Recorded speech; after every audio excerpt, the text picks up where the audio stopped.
서울중앙지법 형사항소 9-2부에서 열렸던 윤석열 전 대통령에 대한 구속적부심. 어제 오전 10시 15분부터 오후 4시 15분까지 6시간 동안 치열한 법정 공방이 벌어졌습니다. 윤 전 대통령 측에서는 김홍일 변호사를 비롯해 배보윤, 김계리 변호사 등이 출석해 구속의 부당성을 호소했습니다. 내란 특검팀 역시 치밀한 준비를 해온 것으로 알려졌습니다. 특검에서는 윤 전 대통령 대면 조사에 참여한 박억수 특검보와 조재철 부장검사 등 총 5명이 참여했습니다. 윤 전 대통령 측은 프리젠테이션 140여 장을 준비해 범죄 혐의가 소명되지 않았고 증거인멸 우려가 없다며 구속 필요성이 없다고 주장했습니다. 전날 재판부에 구속의 타당성과 필요성을 피력한 100여 장의 의견서를 낸 특검팀도 PPT 100여 장을 제시하며 혐의가 소명된다는 점과 증거인멸이 우려된다는 점을 강조했습니다. 특히 특검 측은 21대 대선 관련 부정선거 의혹을 제기한 모스탄 전 교수의 윤 전 대통령 접견 시도 기사를 PPT로 띄우며 이런 식으로 사람을 선동하는 등 증거인멸 우려가 있다고 강조한 것으로 알려졌습니다. 앞서 구속영장 청구서에 서울 서부지법 폭력 사태를 언급한 것과 같은 맥락입니다.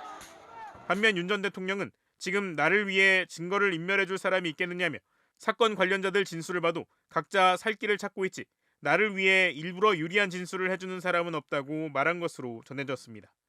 건강 문제를 두고도 첨예하게 부딪혔습니다. 윤 전 대통령 측은 구치소에서 받은 혈액 검사 결과를 제시하며 간 수치가 정상 범위의 5배가 넘는다고 강조했습니다. 이에 특검 측은 서울구치소에서 확인한 윤 전 대통령의 건강 관련 자료도 제출하며 거동에 이상이 없다고 맞받았습니다. 신문이 끝날 무렵 윤 전 대통령은 30분 정도 직접 발언하기도 했지만 결과는 특검 측의 승리였습니다. 양측 의견을 들은 법원은 4시간 뒤 피의자 신문 결과와 이 사건 기록에 의하면 청구의 이유가 없다고 인정된다며 특검 손을 들어줬습니다. 구속적부심 청구라는 회심의 카드를 던졌지만 윤 전 대통령은 뜻을 이루지 못한 채 결국 다시 호송차에 올라 서울구치소에 수감됐습니다.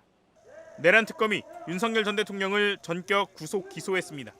특검팀은 오늘 오후 2시 40분 윤 전 대통령을 직권남용 권리행사 방해 등 혐의로 구속 상태에서 재판에 넘겼습니다. 국무위원 심의권 침해, 계엄 선포문 사후 작성, 계엄 관련 허위 공보, 비하 폰 기록 삭제 지시, 체포영장 집행저지 등 혐의가 적용됐습니다. 박지영 특검보는 윤 전 대통령은 국무위원 일부에게만 소집 통지를 내 통지를 받지 못한 국무위원들의 헌법상 권한인 국무회의 심의 의결권을 침해했다고 설명했습니다. 또 비상계엄이 국무총리와 국방부 장관이 부서한 문서에 의해 이뤄진 것처럼 사후에 허위 공문서를 작성하고 이를 폐기하는 등 헌법상 마련된 대통령의 비상계엄 선포에 대한 사전 통제 장치를 무력화했다고 밝혔습니다. 박 특검보는 구속기간을 연장하더라도 윤 전 대통령에 대한 실효성 있는 조사를 담보하기 어렵다는 판단에 금일 공소를 제기한 것이라고 설명했습니다. 특검은 지난 10일 구속된 윤 전 대통령에 대해 여러 차례 강제 구인을 시도했지만 불발된 바 있습니다.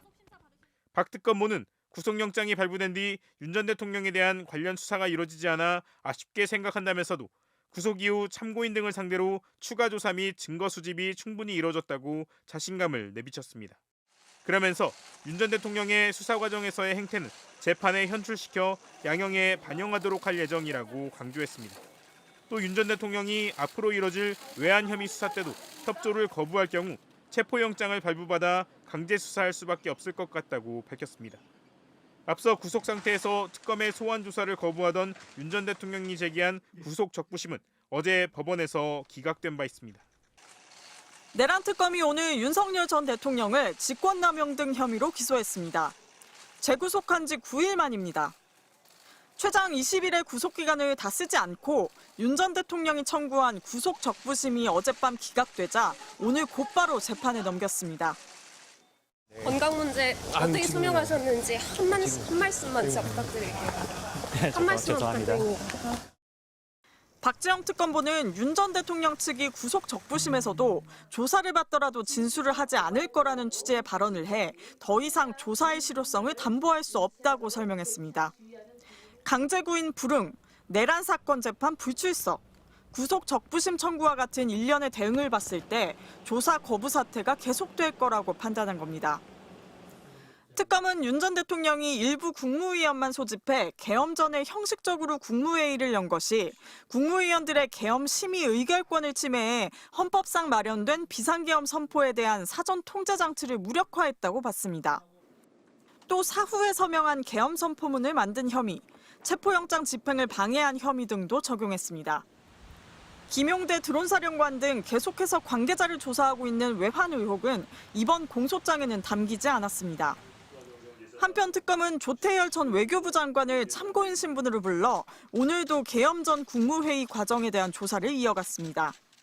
비상계엄 선포를 할 생각이다라고 대통령님이 저에게 말씀하시면서 종이 한 장을 주셨습니다. 사후 계엄 선포문 작성을 공모한 혐의를 받고 있는 한덕수 전 국무총리와 언론사 단전 단수 지시 혐의를 받는 이상민 전 행안부 장관에 대한 수사도 속도를 낼 걸로 보입니다. MBC 뉴스 이혜리입니다.